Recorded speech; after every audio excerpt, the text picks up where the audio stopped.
What's going on, world? Jack of all spades CLT, back like an encore. It's always good to be back with my brothers, but y'all know what it is. I'm the beloved one, DJ Spellman. To my left, we have the Pride of Africa, Ken Wabibi. This is me, Pride of Africa, Ken Wabibi. Shout out Libya. Shout out Libya. One time for Libya. To my right, Banks on the beat. Yes, sir. Yes, sir. Blue Water Banks. Banks on the beat. Banks, all that. 3700. Dickinson Boulevard, the hub. Yo, I like that you just did the encore thing. You know, it's Hove week still, so yes, I'm riding that out. Happy birthday, Hove. I'm riding it out. And today, our special guest, Mr. Kevin Black Pearl McCloskey. That's right. You said it right.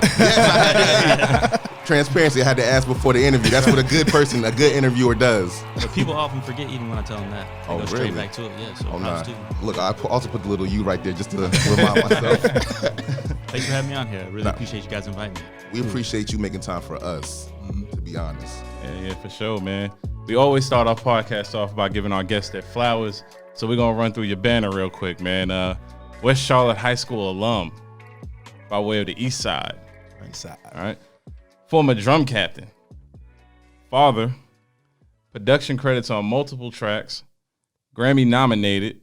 Multi-platinum mixer and producer. Over 10 years in the hip-hop game. Articles in Sound on Sound magazine and Culture magazine. Go ahead and talk to us about that, man. I really appreciate that. Yeah, that's pretty much me as far as accolades go. Mm-hmm. You know, but I am an avid, friend, or I like to experience things. So a lot of what I'm about is more like having conversations with people, eating good food with people, having a drink with people. And so like all these other things on paper, they're really cool, but I really feel like I'm made up of a lot more things right now. Sure. I'm very, very full at the moment with love and life and all those things. So I'm trying to spread that around too, and not just the music stuff. Yeah. Shit. All right. Great way to start it off. Right. Great way to start it off. So can you tell me, how did you come up with the name Black Pearl? So I didn't come up with the name Black Pearl. I went to North Carolina Central University. Yeah. And when I was there, I used to rock with a crew called, they went by 5950 at the time, New Era, but they're like Pope, Briscoe, Flames, and there was a guy, y'all know? Yeah, we went to high school with them cats. Young guys. Yeah. Shout out, man. I was hanging out with them like a week ago. We got pickled. So, shit. yeah, but so we were over they had a house right by Burger King. If anybody's ever been to North Carolina Central's campus, but and a buddy of mine was over there, and we were just playing beats, and I was producing a lot at the time, and my buddy Joe was just like, "Hey man, I'm gonna call you Black Pearl," and I was like, "All right," and he's like, "I'm gonna tell you what it means one day," and like we just haven't had that conversation. Yeah, so I just ran with it. That's fire. Now to talk about your process of work, a lot of people just think you record a song, it goes out to the world, and it touches all these people. Like, can you talk about your process and what mixing and mastering is, and how the process goes along of making a song before it comes out? Right. So mixing and mastering are like what makes it sound the way that you hear it. So when things are recorded, you have each individual track. So like a kick drum, a snare drum, a hi-hat, then you have a bass and a guitar and keys. And I have to take all those things along with the vocals and make them work together and sound how you guys hear them. Now, the idea from a production or recording perspective is to get that as close as possible, but that doesn't happen. So the mixer is really the one that does the heavy lifting, gets it to sound how it sounds, and the mastering engineer typically will get it to the volume that you're used to hearing and fix any small adjustments that needs to be made. Mm-hmm. But it's pretty much like your mixer, which is mainly what I do, gets it to sound how you hear it now. Okay. I think I've seen this process done before, actually doing production before. I've noticed, your song can sound completely different when the right person gets to it. Oh, yeah. So I've heard that process before. And, mixing engineers are kind of underlooked, in my opinion. Well, not if you're in the industry, you know that. But, for globally, people don't really know sometimes. But it's a part of a strong lineage. You got Young Guru. You got 40, who's Drake's engineer. Let me say Guru is Jay-Z's engineer. You also have Manny Marroquin. Mariquin. Marroquin. Mm-hmm. Okay. How did you get started in the line of work of mixing and mastering? I think it just evolved. I've always been, I'd like to consider myself self-aware. So I would see, okay, production-wise, yes, my production is good and it's getting some notoriety within a local scene, but it's not really being grasped by the people that I want it to be as far as if we're talking about a career. So I would always say, well, I want to continue doing this, but let me see if I can monetize this so I don't have to work another job. So it would shift into maybe, selling more beats or more doing, production on the side. Then it was recording. Then after recording, I was like, oh, well, I don't really like being hands-on with artists that I don't want to work with. I love being hands-on with artists I do like. Right. But when you have someone that doesn't understand music at all and they're in there, and not to judge them, but it's not a super exciting thing to do. Right. When you're just stop, play, how'd that sound? About like last time. Yeah. And you don't want to do that to people. You know what I'm saying? So then when I realized mixing, mixers tend to make kind of the most money as far as on the engineering side of things go, too. So that was always a goal, stay away from a 9 to 5. But yeah, so I just continuously shifted up into that. Okay. Early in your career, you had a studio shut down. Mm-hmm. Can you tell us some of the lessons you learned in that happening? Well, when I say shut down, I had got married to, she's not technically my ex-wife yet, but soon. I got married to her, and when we left, we just decided not to keep doing it because it really wasn't making any money. Okay. But it wasn't like necessarily like it failed, but it wasn't what I had hoped. I had started a business, and I had the skill set, but I did not have like the perception. If that makes sense. Yeah. So I could mix, I could record all that stuff, but it wasn't designed right. It didn't look right. I didn't have the clientele. And I'm a big, believer in if things aren't working to stop. It's not, I put a whole year into this and all this money into it, and it's not making any money, so I need to keep pushing through. Like, no. Like up to a certain point. Yeah, you just have to be realistic. Yeah. Okay. And so I was like, I'll take everything that didn't work at that studio and just kind of use it as a lesson. And I know when I open up another studio, how I'll approach it. This wasn't the same studio that was a Music Factory. No. So I didn't own that. That was owned by a guy named Keno Watson, and I just happened to be working there. Got it, because that's where I first met you with Bobby. Shout out to Bobby. That's right, yeah, Bobby Brown. Yeah. Uh-huh. Well, just going about, you said you learned those lessons, and I think that speaks to what you talked about earlier, being self-aware. Mm-hmm. Like, some people just continue to make the same mistakes over and over and over, so, big up to you on that. But the listeners definitely want to know, what was the first song that you received a production credit on? So I mainly have been getting production credits later, but probably one of my favorite ones was a song I did for an artist named Giveon, who was just recently nominated for a Grammy for his album. Oh, big up.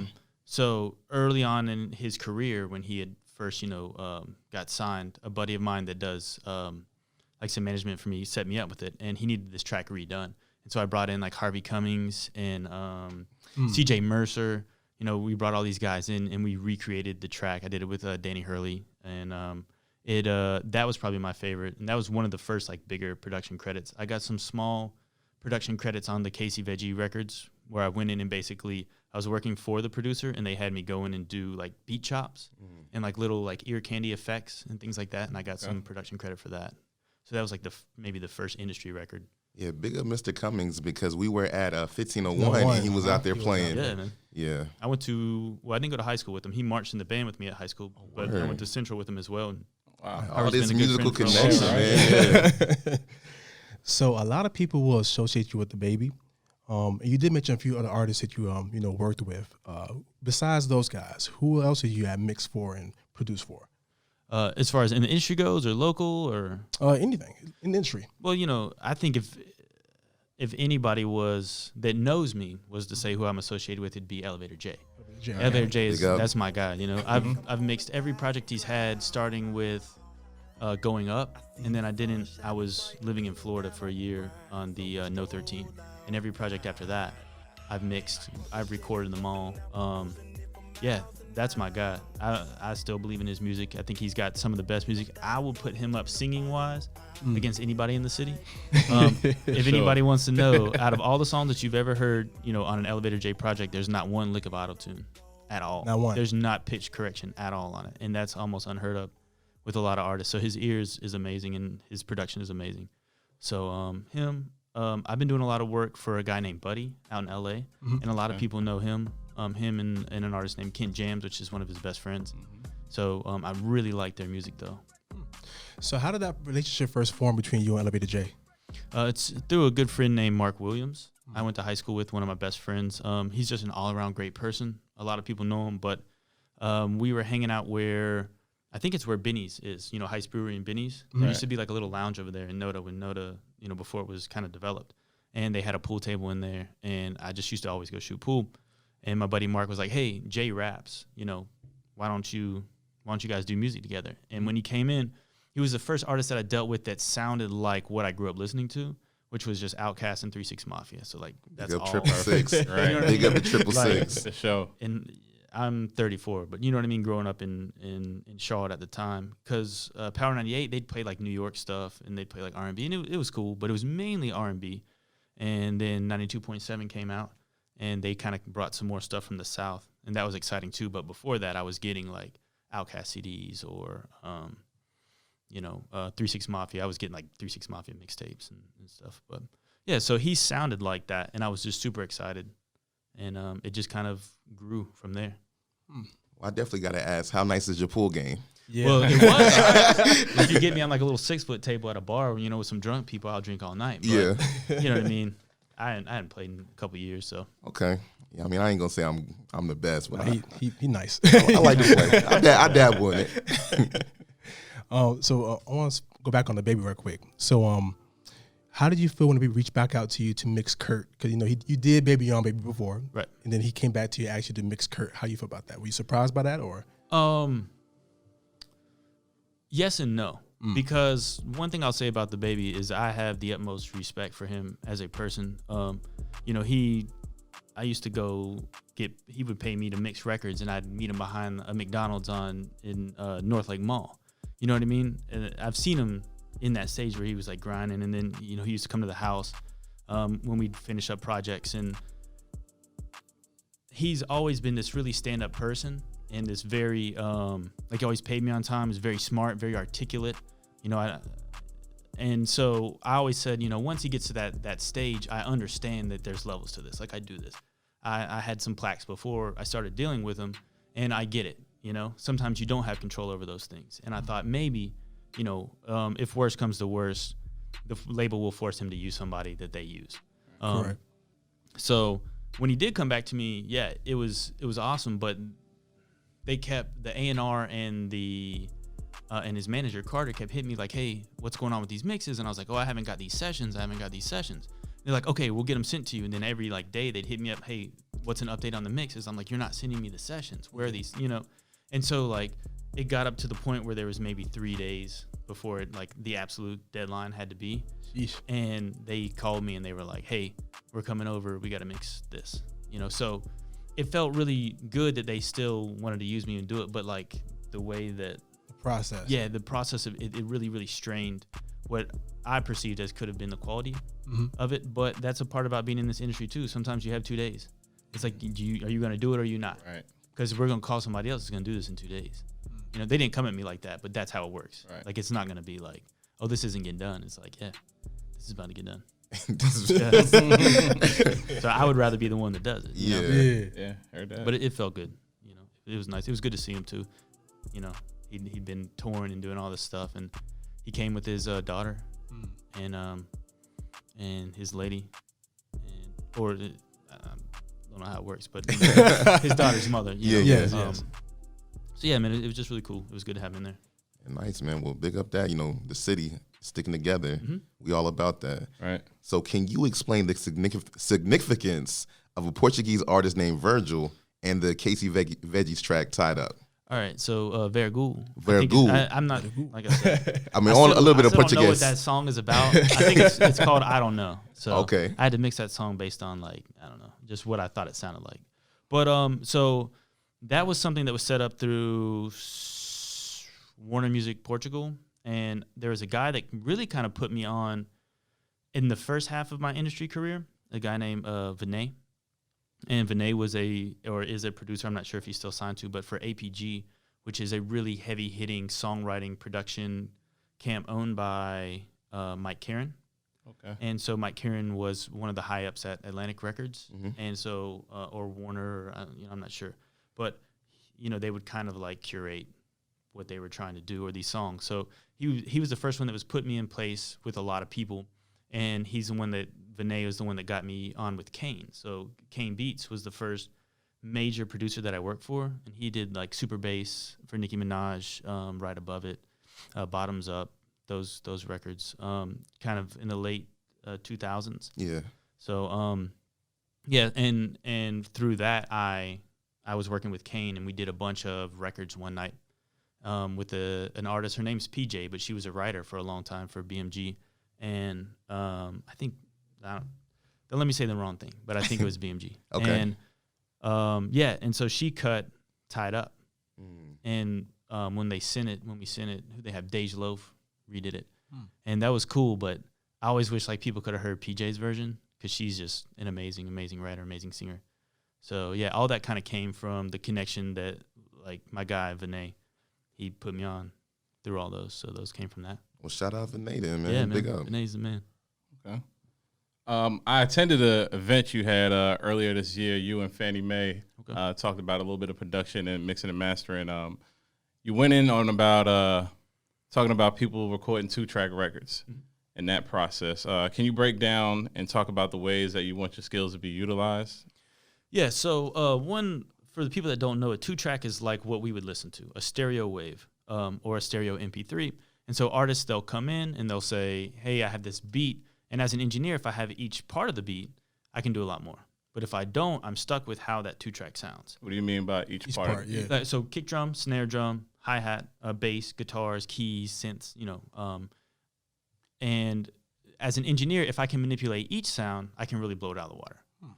But so when I get the 2 tracks, I'm stuck with it. So if you have a good producer that's making good 2 tracks, it might be okay. It'll be all right. I can still do more with it, but it's okay. Like on the Baby's records, they're all 2 tracks because he likes that specific sound. But could engineers potentially blow it out of the water? Yes.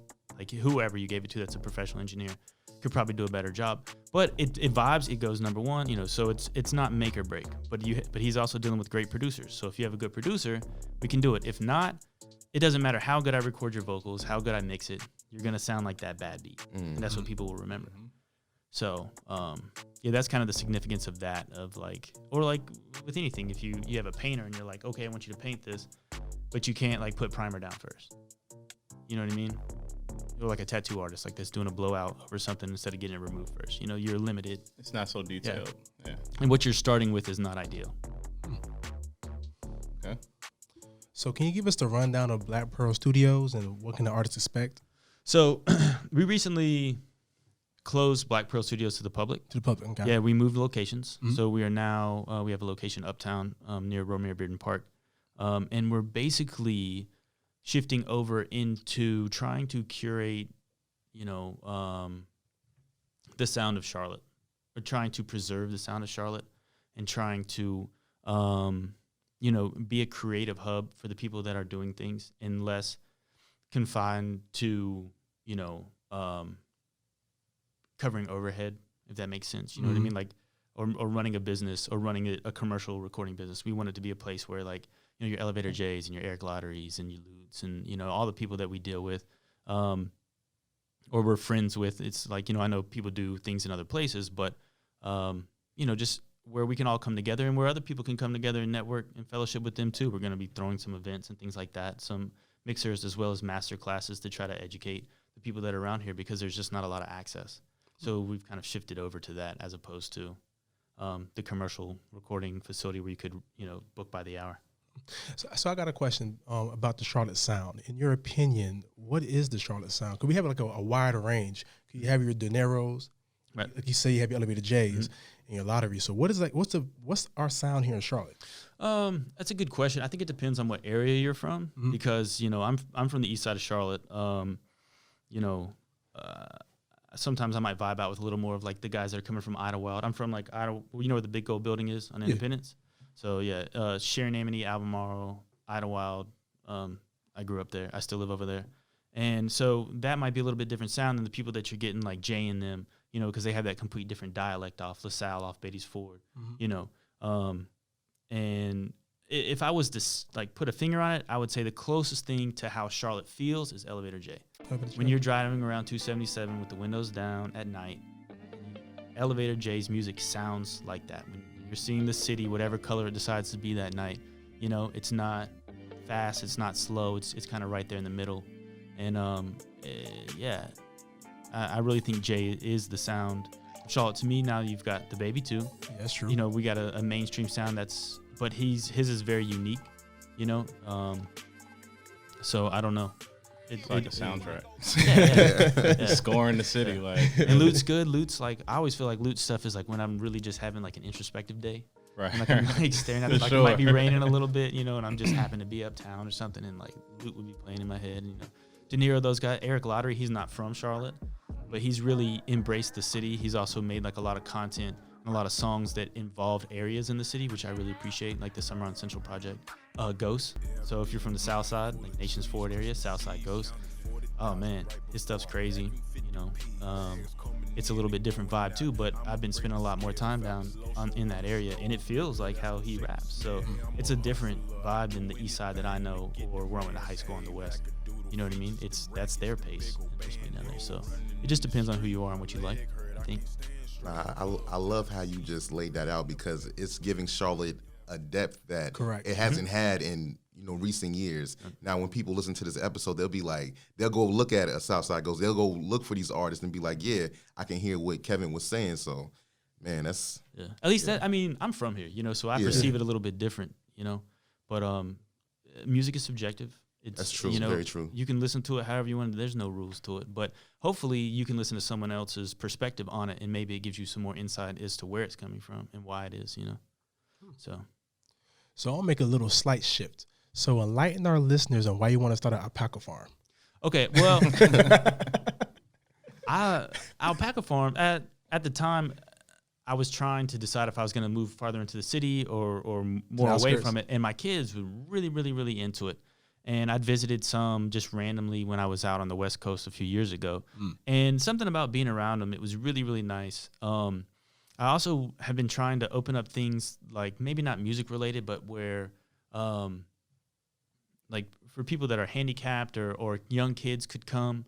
So I would just basically wanted to cover its overhead, but I think it would be just a way to have something that my kids would like, where other people could come and enjoy it and just be around some cool animals. Like alpacas are cool if y'all never been around them. I haven't been like, they're kind of big, but they'll like eat out of your hand. If they kick you, it doesn't kill you like a horse or something like that. They've got padded feet, They're decent animals to have around. But right now I'm thinking I'm going to stay more towards in the city. So, I'm just keeping my options open. Cool. Really. No, I think that'd be dope, because I actually work in education, and I know there's some, let's say the disabled kids that do kind of play therapy and doing stuff with animals. I know a lot of students go to Ladder Plantation and do stuff out there. So I think that'd be dope. It's definitely something that's necessary. For sure. I had my sister-in-law in my last relationship. She had cerebral palsy, and she was like, completely wheelchair bound. And there's not a lot of options of things for people like that to do. Yeah. And it's like they can go to a school where they color a little bit and do this, but you know what I mean? There's like, I know there are places that cater to that, but I just haven't seen one that's like alpacas and this and that. And anytime she got to do anything, I loved Winnie to death, but she would just light up. And when you see people like that and how much it kind of helps them in their situation, it's like, well, if I have the ability to, I would like to help. Yeah. And that's kind of where that thought came from. Big up on that. So how did Full Sail University lead to the opportunity you had at School of Sonics? Okay, so School of Sonics is now. So the thing, Full Sail, I went there when I was a music industry major at North Carolina Central. I was there for 5 years, and I was like, okay, well, I feel like from North Carolina, I may not be able to get into like big studios or make the connection, so let me go to Full Sail. It was an 11-month program. I only did half of it. And then from there, I met, at the time, a guy who was probably my best friend while I was there, Jerry Edward. And Jerry went on to get his master's degree, and he moved out to L.A. Jerry's from Long Island. And, shout out. Yeah. So Massapequa. Oh yeah, Yeah. a So little bit out east. Yeah, I know what's that. So Jerry went out to LA and started working for different labels. He worked for Pharrell for a long time. He's still really good friends with them. And while he was doing that, I was kind of living life and figuring out what I had to do. And then when he finally got in a position where he could kind of use me for a situation is when I first got like the Casey Veggie plaques and the Varigold plaques. And I just opened up the new studio. So like 2016, he had reached out to me. And then from there, Jerry and I have been, he's just, anytime he has bigger records, and he works for a company called Electric Feel. And they oversee like a lot of really, really big producers. And so they're always touching like Post Malone stuff and Ian Dior and 24 Karat Golden and all those guys. So he just kept that going. And as that went along, the stuff with the baby happened. And then the guy that runs School of Sonics was the former assistant to a guy named Jason Joshua. So the guy who runs School of Sonics is Maddox. And Maddox was Jason Joshua's assistant. And Jason Joshua mixes like everything, urban pop, or I don't know if it's considered urban pop anymore, but whatever that genre is, where it's like top 40 crossover, where it could go on, the hip hop R&B stations or the pop stations. Yeah. Like a lot of Beyonce stuff, all of Mike Will's things, DJ Mustard at the time, Jason Joshua, he's like top 5. Anyway, so Maddox mixes or moved to Atlanta and started this, but he also mixes too. He mixes like the 21 Savage project, the one before. The one that just came out. Yes, sir. The one that the Grammy nominated one. A lot was on there, right? Yeah. So he mixed that, and but he does a lot of stuff too. But yeah, he reached out to me and was like, "Hey man, I'm just trying to get some other cool engineers on here to talk about stuff," and it just worked out like that. So basically, all the things that have happened from Full Sail through the people that I've met have put me in positions to be credible enough to use me. Because I think that's another thing in the music industry. It's like they're looking for you to be, like, credible. Yeah. It doesn't. Everybody's good, for the most part. But who have you worked with? What have you done? You know what I mean? And at some point, you either had to come up with somebody like the baby, or it doesn't have to be that big. But you know what I mean? Like anybody to where you're like, okay, I'm getting some industry credits, or somebody has to take a risk and put you on. And Jerry was one of the guys. While I was kind of working this other angle, he took a risk and put me on over here too. And all that together is what led to being able to be on School of Sonics. So. I think that speaks a lot about you, though, and I want the listeners to really take this in, networking and really being a good person, because I know there's times where people may meet new people and they kind of give them a bad vibe, so they won't even get this opportunity that you have. So, man, that's just a full circle right there. Well, I think networking in life is what's super important. A lot of people, you also can't skip the journey. If you've never done anything on a high level, you don't understand what it's like to practice from nothing into something and how long that might take. And networking is the same way.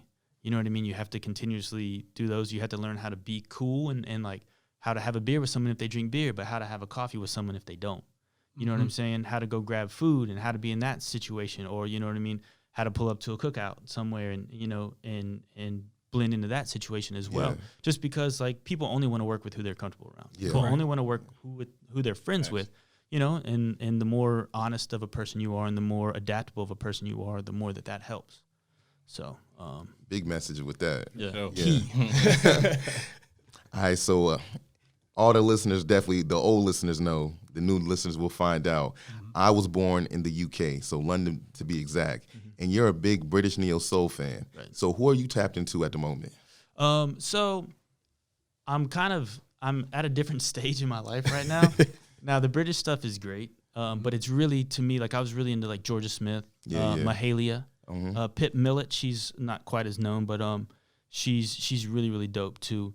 And I had been in a really bad personal situation for the time, and like that was really like resonating with me a lot. And so now I'm like in a different place, and I don't, you know what I mean? I'm trying to figure out really like what's the soundtrack to my life currently. But I do love that stuff. But my buddy Complexion, he runs the Future Beats show on SoundCloud. I would highly recommend it. They do an episode every week, but it's from all over the world. But I really tap into a lot of the stuff that he has coming out of there. It's just a great vibe. Word. And so DJ Complexion, I would highly recommend the Future Beat Show.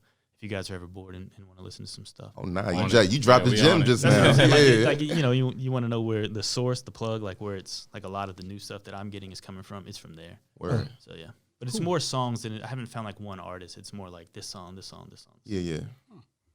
So tell us your experience talking to fourth graders about the music industry, and we got to big up Miss Davis. But yeah, yeah, Miss Davis. She actually didn't march with her in school. I don't think. I think she was a little bit younger than me. But I'm in a band fraternity, Kappa Kappa Psi, and she's TBS, Tau Beta Sigma. And anytime that someone within the bond like that reaches out to you, you try to help them out if you can. And so she just contacted me and said, "Hey, I had somebody cancel today. We're trying to talk to music industry professionals to the kids that I teach music to." And I'm always down for that. Like I'll go do career days and things like that because like I never knew that you could do this in music, or I never knew it was like this.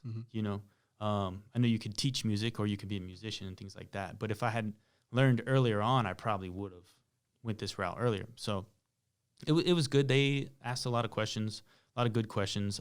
They were more into production than engineering, which makes sense because it's a little bit more, interesting to some people. But, they want to see like the keyboards and things like that. But yeah, it was cool. They had some good questions, and they were all really, really smart and well-behaved kids, so I didn't mind at all. Cool. Okay. As we covered earlier in the podcast, you're friends with two past guests we had, Elevator J and DJ Fannie Mae. Can you give us some stories or experiences with these guys and female? I mean, yeah. Well, I've definitely spent a lot more time with Jay. I've spent 10 years with Jay. I talked to Jay on the phone this morning. We had a good conversation. So, and there's going to be a lot more stuff coming out from Jay in the future here. But so I met Fannie Mae when I worked at Guitar Center. I worked at Guitar Center in 2013 for a few months, the end of it. And she came in and she was looking for I think an auto-tune, like a physical one that you could use live. And so we were going over and seeing that, and I don't know if it ever came, but she's one of those people that's very that people gravitate towards. It's like you look at her and it's like, oh, this is like a celebrity or something, Sure.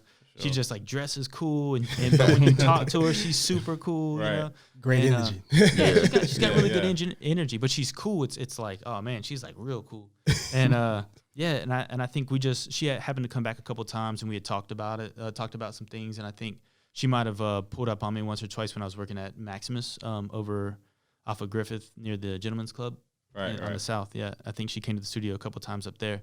And so I don't have a whole lot of stories about her because we didn't really do that. But with Jay, I mean, one time we went in a Chick-fil-A on the way to Atlanta, and it was like a record stop, and that was fun. We went in that one Chick-fil-A where everybody had us on plaid shirts. It was me, Miko, if you guys know, Mike Little. He's an amazing human being, but he's from Charlotte. He's from LaSalle Street. Shout out Miko. Yeah. Anybody that knows him knows he's a world-class human being. So, but we were down there with him, and then my buddy Brandon, who was he did a lot of work. He was working for Rock Nation. He was director of A&R over there. But at the time, we were going down to Patchwork in Atlanta to do some work, and we just walked in this Chick-fil-A one time, and it's like the whole thing stopped and looked at us. We were all dressed in black. We had on black hoodies, and they were all light pink polo shirts, and everybody's their shirts were tucked in their breeches. You know what I'm saying? They had on dress shoes. I don't even know what day of the week it was, but yeah, they just everybody watched us while we ordered food. Oh man, we left, stuff like that, and anybody that's ever been to Player Made or Squirt, right? Or, Big up. We need some, missing that right now. Yeah. So, but yeah, we've done it, man. We traveled a lot of places. We've been to Boone. We'd go record there. Go record in Atlanta, in Durham. We did a whole EP in a day one time in Durham. The Side E.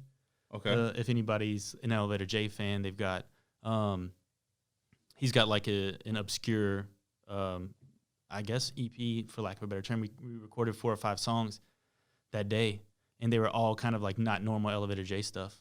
But yeah, man, he was working that weekend. We were taking turns. I was passed out, and then my other buddy would go in there and record them and stuff like that. And what year was this around? 2012. Okay, all right. 2011, 2012. It was still early Hornets in that time too. Yeah. So, yeah, it's worth it if anybody wants to go back and look up some cool stuff. But yeah, think Side E is what it's called. So. All right. Well, at this moment in time, we have reached the most popular segment of Jack of All Spades CLT. It's called Top 5 Dead or Alive. Shout out Jada Kiss. So, Mr. Kevin, Mr. Black Pearl, what are the top 5 studios you have worked at? Man, so disclaimer, I'm not in the biggest studios in the world. I do the majority of my work from home on a laptop with headphones on in my boxer shorts. Well, that's number one. You know what I'm That's number one. So, you know, The crib. yeah, the crib. So, like, I'll be honest with you, like, the crib. Yeah. But so the places I like are vibey. So like Plush in Orlando, and it's more for the people that are there. So like Ian, like my buddy Ian, he's a great engineer. He's always there when I go. Plush is a good one. I like Appalachian State. They have an amazing program up there and amazing studio. Would have never guessed. Yeah. So Scott Wynn up there is an incredible professor. So if anybody that's in high school and they're thinking about going to a college or university to study, this, I would highly, highly recommend Appalachian State University. Incredibly. Yeah, message right there. Yeah. So, and they have a great, great facility, and it's very affordable. So for anybody in the area, I think you can get like a day rate for close. At the time, I'm not sure what it is now, but it was like $250 for like a 24-hour block. Wow. But they have, $250,000 board, super industry standard mics, tons of equipment. It looks the part too. If you want to take pictures, it's worth $250 just to take pictures. But yeah, so Appalachian State. I had a really fun time at Blackwood Studios in LA, and we did the HD Ben Dope project there. But the room we were in looked like a pirate ship. Wow. So, yeah, I don't know. It was just weird. We zoned out in there. And then, what was that, 3, 4? I think that was 4. And then, I do like GAT3 here in Charlotte. Like, especially if you're working with Wade Starnes. He's an amazing engineer. So if anybody's in the area and they were looking for, like a big studio to go to, GAT3, I'd recommend and ask for Wade. Where's the location of that? That's off Clanton Road. Okay. Okay. Is that fairly new? Presley Drive. No. They've been around for a long time. Okay. Yeah, but they deal with all genres of music, But I think initially they were doing a lot more bands, a lot more like gospel choirs, university things. But now, they do a ton of hip hop. They do, yeah, man. They have a really nice facility over there. I think that's a cool spot. Okay. Nice. You mentioned in the story with Jay, you mentioned that y'all were headed to Patchwork. That's right. What was your experience like there, knowing all the legendary people that have been through there and recorded there and things that have come about from there? For me personally, like, it was cool because I was such an Outkast fan. Right. They'd done so many like albums there, We were in kind of I don't know what the numbers are, but we were in the middle level, so the gray room, and it I don't really get studio what's the word? Starstruck? Yeah, like because some people can. Now there has been a time like I've dropped a mix off to a big engineer one time, and I was like, But going in the studio, it's just like whenever I go somewhere, even if I haven't been there, I try to act like I have, and not like try to be arrogant about it, but it's like I don't take pictures with people, because I consider myself to be on that level, even if I'm not. But some etiquette, right? And so if I'm in the studio, like I came there to work with you, like we came here to do something, so. I'm not going to be like, hey, man, come get a picture with me so that I can advertise to the rest of the world. Like, I know I was there with you. Yeah. I know we talked. You know what I'm saying? And I don't need that. So I kind of feel that way sometimes about studios, too. Like, you'll go in studios and be like, oh, this band made this here. But, I've seen stuff that went number one that was made in, like, a hotel room that you would never know that it was cut in that hotel room, too. So it's, that's crazy. Behind the music site. Right. It's, whatever. Anything goes. So... but it's nice. It's nice to go in those places. It's really cool to know that, that you're somewhere where the stuff that's influenced you was created. Right. Well, yeah, I got two more questions that I want to ask because I heard you reference some of the music that you like. So you said Outkast, then you said 3-6, and just through this whole podcast episode, hearing your story, and I liken it to one of their albums, one of my favorite albums from them, The Most Known Unknown. So do you feel like that? Like, you're very known in some circles, but like to the whole, let's say the Grammy, even Grammy nominated. But do you feel like there's some people that still don't kind of give you your just due? Man, I honestly don't care. No, I like that answer. Well, now you got to remember too, like, not to relate it back to this, but I went through a really, really rough personal situation, and I had to heal from it. Yeah. And part of when you start to, mindfulness and self-care is that, I was doing it because of this one situation, but now it trickles down into everything. I think one of the biggest things for me is a thirst for validation early on. I was in very competitive areas. Like if anybody knows the marching band world, especially like traditional marching bands in high school or HBCU marching bands, it's incredibly prideful and constant, competitive, and you have to be on your toes.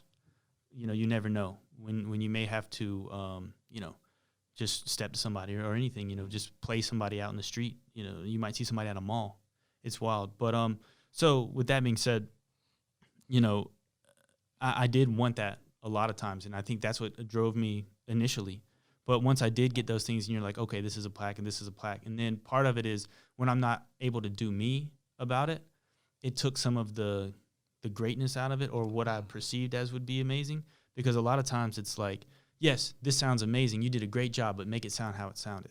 You know what I mean? Yeah. So they sort of diminished in all situations that I deal with, like with labels. It's sort of like they take you down a notch because it's their product. You're providing a service. You don't want to, that's your sauce, and you might like that better, but that doesn't mean that it is better or they like it. But I still felt like, hey, I can do more. So once that started happening, I was like, okay, now I just need to make sure that like I figure out what I want in life, what's comfortable for me, and worrying about other people or worrying about how known I am or how recognized I am became less and less of a priority. Yeah, I feel that. Then the second thing is we definitely see you, but is there like somebody that's with you, like a team, like who? Oh yeah. Do you, okay, yeah, absolutely. yeah.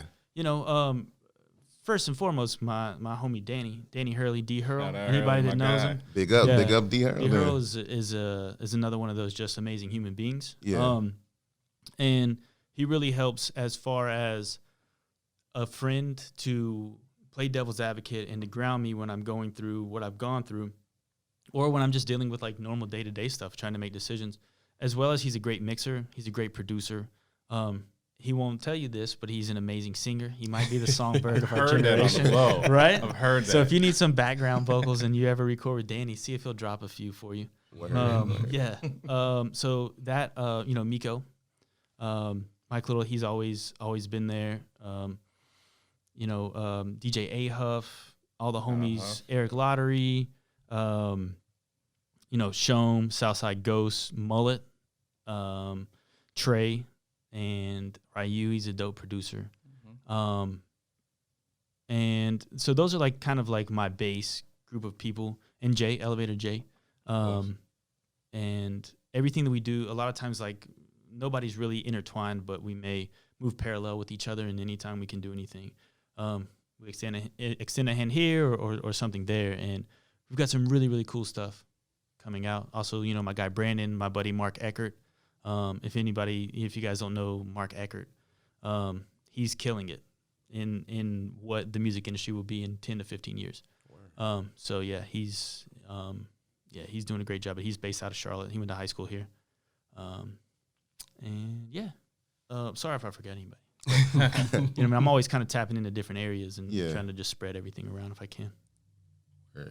Hey, listeners, there you have it. The wise words of Black Pearl. Kev, please shout out all your socials so that people can tap into you and your movement. Yeah, so I'm only pretty much active on Instagram, and it's at Black Pearl Mixedit, MIXEDIT. And reach out to me, hit me up. Most of the time, I'm willing to work with anybody. It just depends on scheduling, and I'll try to be as up for it as I can, transparent as I can about that. But yeah, if you're looking for a new engineer, you're looking for a mixer, or whatever, you just want to talk, just ask me a question. I'll hit you back. Well, I'm sure once the episode comes out, there's going to be a lot more people reaching out to get in the studio. My bad. Congrats to y'all. Oh, On the nerd. Quincy the Nerd. Yeah, man. Congrats, man. appreciate Man, it. we're so many people have done it before us, Correct. and we're just tapping in, like you're saying. We tap into everybody. Like we've had Elevator DJ, we've had DJ Fannie Mae. Now we've got Black Pearl. We just tap into the greatness in the city. So there would be no article, no best podcast without y'all. Right. So 100%. I need to get Sianka on here too. Sianka. She's super cool.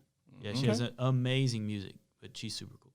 Word. Highly recommend. Should we make that happen then? Yeah, we're gonna reach out now. Look, we didn't even know. So look, moments like that, that's what we about. Cool. Damn. Listeners, look, I don't even know. Look, I feel like every time we go through an episode, it's like a child to me. It's my favorite child. It's my favorite episode. Go ahead and give us a freestyle then. Well, you know I can't do that. You know, I know my limitations.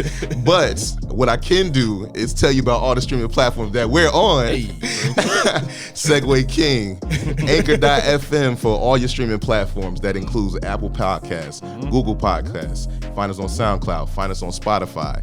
And, of course, iHeartBreaker. Shout out Marlo, the man behind the camera. Go to the YouTube for the audio and the visuals. But you know what it is, man. I'm the beloved one. it's YBB, Proud of Africa. Shout out Libya one more time. Shout out Libya one more time. Yep, Banks, Blue Water Banks. And then our special guests, find them on IG at Black Pearl Mixed It. Kevin McCloskey. Any parting words, sir? May your dreams stay big and your worries stay small. Hey, Big up. Yep. But y'all know how we do this, man. Shout out A Tribe Called Quest. Rest in peace, Phife Dawg. Tell your mother, tell your father, send a telegram. And we out.